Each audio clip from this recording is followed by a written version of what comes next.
मित्रों नमस्कार, मैं हूं राकेश कुमार। आप देख रहे हैं मत अभिमत। मित्रों, कल 3 जनवरी है और 3 जनवरी को बिहार बंद है। बिहार बंद का ऐलान किया है पप्पू यादव ने, पूर्णिया के सांसद पप्पू यादव।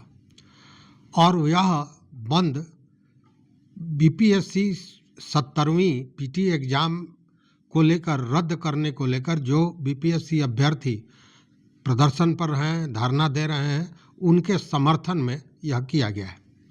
आपको याद होगा 25 दिसंबर को पप्पू यादव एक प्रेस वार्ता में उन्होंने स्पष्ट कहा था कि अगर सरकार परीक्षा को रद्द करके दोबारा परीक्षा नहीं लेती है, उस स्थिति में जनवरी के प्रथम वीक में, सप्ताह में हम बिहार बंद का ऐलान करेंगे। तो ये ऐलान आज उन्होंने अपने फेसबुक अकाउंट के माध्यम से कर दिया है कि 3 तारीख को बिहार बंद होने वाला है। पप्पू यादव ने इस मैटर को बड़ी गंभीरता से लिया है। आपको याद होगा शुरू से ही पप्पू यादव 13 दिसंबर को जब यह परीक्षा हो रही थी और पटना के बापू जो परीक्षा केंद्र है वहाँ हंगामा हुआ था, जिस पर पटना के जिलाधिकारी डॉक्टर चंद्रशेखर सिंह ने एक अभ्यर्थी को थप्पड़ मारा था। इसका सबसे पहले और सबसे जोरदार विरोध पप्पू यादव ने किया था। लोकसभा में उन्होंने इसकी आवाज़ उठाई थी 3 बार और बड़ी बुलंदी से उन्होंने आवाज़ उठाई थी, खुला चैलेंज दिया था सरकार को। तो पप्पू यादव उस समय से ही लगे हुए हैं इसको लेकर और लगातार छात्रों का समर्थन कर रहे हैं। इसी बीच घटनाक्रम कई बार बदला। आपने देखा होगा शुरुआती दौर में खान सर, रहमान सर आए, फिर इस आंदोलन में एकाएक पहुंच गए जनसुराज के प्रशांत किशोर ने भी वहां भाषण दिया, 48 घंटे का अल्टीमेटम दिया, जो 48 घंटा अब बीत चुका है। अब देखने वाली बात है कि इस मैटर पर प्रशांत किशोर क्या कहते हैं। हालांकि प्रशांत किशोर पर पप्पू यादव खासे बिफरे हुए हैं। उनका कहना है कि प्रशासन और पुलिस से पैसा लेकर, एकदम खुला आरोप उन्होंने लगाया है कि इस आंदोलन को तोड़ने का काम किया है। उन्होंने इस मैटर को लेकर कई तरह की संज्ञा से संबोधित किया प्रशांत किशोर को। उन्होंने स्पष्ट कहा कि ये गुंडा हैं, तो ये भ्रष्टाचारी हैं, गंद फैलाने वाले हैं, ये ब्लैकमेलर हैं। तमाम तरह की बातें उन्होंने कही, कई तरह के आरोप लगाए और सीधा आरोप लगाया कि छात्रों के आंदोलन को तोड़ने का काम पैसा लेकर ये कर रहे हैं। खैर, ये तो राजनीतिक बात है, चूँकि दोनों ही राजनीतिक दल हैं और जब भी कोई छात्र आंदोलन होता है तो आप जानते हैं कि राजनीतिज्ञ वहाँ जरूर पहुँचते हैं, चूँकि उनको राजनीति को आगे बढ़ाने का एक मुद्दा मिल जाता है, चाहे वो कोई भी हो। देखिए, इस मैटर को लेकर विपक्ष भी आपने देखा होगा कि कांग्रेस से लेकर वाम दलों के लोग राजभवन तक मार्च किए थे। फिर जैसा मैंने बताया कि खान सर, मतलब कोचिंग संस्थान वाले लोग भी थे। फिर जनसुराज पहुंचा, पप्पू यादव तो थे ही। इसी बीच समर्थन भी बढ़ रहा है कहीं ना कहीं छात्रों का।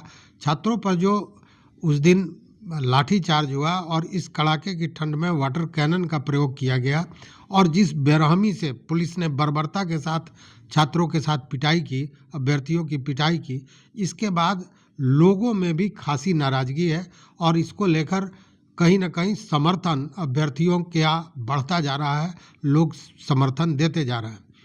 इसको लेकर आपने देखा होगा कि पिछले दिनों हाई कोर्ट के एडवोकेट के जो अध्यक्ष हैं, उन्होंने भी प्रेस वार्ता की थी और उन्होंने खुला ऐलान किया था कि छात्रों को किसी भी तरह की कानूनी सहायता में या किसी भी ज़रूरत में पूरा अधिवक्ता उनके साथ खड़ा है और कहा था कि कोई भी कानूनी सलाह या केस करने के लिए एक भी पैसा अभ्यर्थियों से नहीं लिया जाएगा। सुप्रीम कोर्ट के भी अधिवक्ता ने इस तरह की बात कही थी।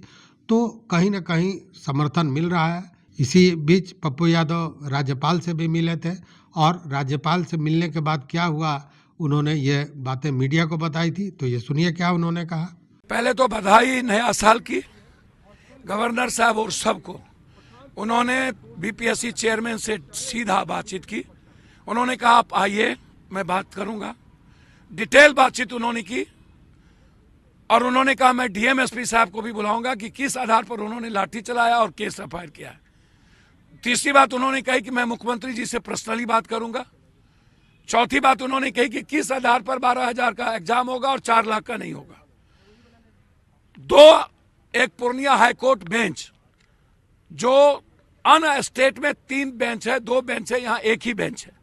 तो एक ये मुद्दा, एक दूसरा यूपीएससी, इन दोनों मुद्दों पर, बीपीएससी, दोनों मुद्दों पर इन्होंने पूरी इंक्वायरी की बात कही है, ऊपर से नीचे वार्ता करने की बात कही है और बीपीएससी के चेयरमैन को बुलाया है और उन्होंने कहा कि ये गलत हुआ है।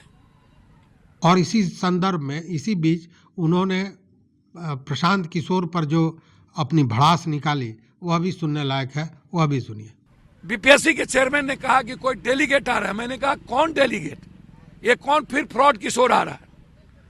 इतना बड़ा गुंडा मैंने दुनिया में नहीं देखा। मसल पावर, ये एक तो इस आंदोलन को बेच दिया पैसा लेकर के, इन्होंने भी पैसा लेके बेचा, बच्चों का इस्तेमाल कर लिया और रात में 3 बजे जाकर के गुंडागर्दी बच्चों के साथ किया, गाली गलौज की। कहता है तुमको तो कंबल दिए, तुम्हारी औकात क्या है?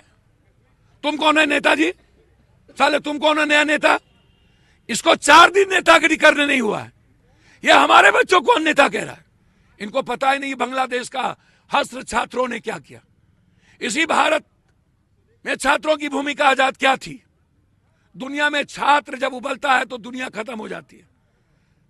यह सत्याग्रह है छात्रों का, कोई रोक नहीं सकता। किस पर हमला करेंगे? सुग्गर के गुह पर हमला करने की चीज है? हिजरा है ये लोग जो राज्य छात्रों को इस्तेमाल करते हैं, गुंडागर्दी करते हैं, छात्रों को धमकाते हैं। हम नहीं कह रहे, छात्र बोल रहे हैं। केस करवा दिया और इस आंदोलन को बेचा।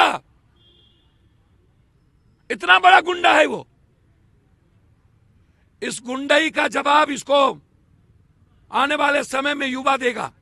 ये निकल के देखे कहीं, ये कितने बाउंसर को लेके निकल के देखे। ये छात्रों के ऊपर एफआईआर भी हुआ, प्रशांत किशोर के भी ऊपर भी और कई लोगों पर भी एफआईआर। अरे प्रशांत, फिर किसका नाम लेते हो यार? जिसने रात में गुंडाई किया है बच्चों के साथ, जिसने बच्चों को छोड़ दिया पिटने के लिए, 10 बच्चे घायल हैं। बात बीपीएससी की करो ना भाई। आप लोग इतने बड़े गंध को क्यों बात परिक्रमा करते हो, जो हमेशा सौदा करता है? इससे बड़ा भी कोई दुनिया में धूर्त और दोगला हो सकता है क्या? तो कहने का मतलब है कि राजनीति तो चल ही रही है, लेकिन छात्र अपनी मांग को लेकर, अपनी परेशानियों को लेकर लगातार 13 दिसंबर से गर्दनी बाग पर बैठे हुए हैं, धरना प्रदर्शन दे रहे हैं। उनका मांग, माने कई प्रश्न है कि अगर परीक्षा में गड़बड़ी हुई तो 4,000 बच्चों का ही दोबारा एग्जाम क्यों, पूरे लोगों का एग्जाम क्यों नहीं? पहली बात। दूसरी बात कि आपने देखा होगा कि मंत्री विजय चौधरी ने भी कहा और उप मुख्यमंत्री सम्राट चौधरी ने भी कहा कि पेपर लीक का कोई साक्ष्य नहीं दिया गया है। इसको लेकर छात्र, मैंने कल वीडियो भी दिया था, छात्र बता रहे हैं कि जब एग्ज़ाम चल रहा था उसी बीच सोशल मीडिया पर ये चीज़ें आ रही थी, तो ये पेपर लीक नहीं तो और क्या हुआ? तो ये सारी चीज़ें हैं। इसी बीच कल बिहार बंद है। देखना है कि छात्रों को किस कदर समर्थन आम आदमी का मिलता है।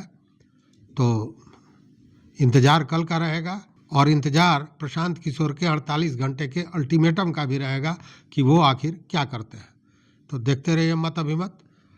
मित्रों, चैनल पर नए हो तो सब्सक्राइब कीजिए, लाइक कीजिए, दोस्तों के साथ शेयर कीजिए और अपना विचार जरूर दीजिए। बहुत बहुत धन्यवाद। कोटि शाह आभार।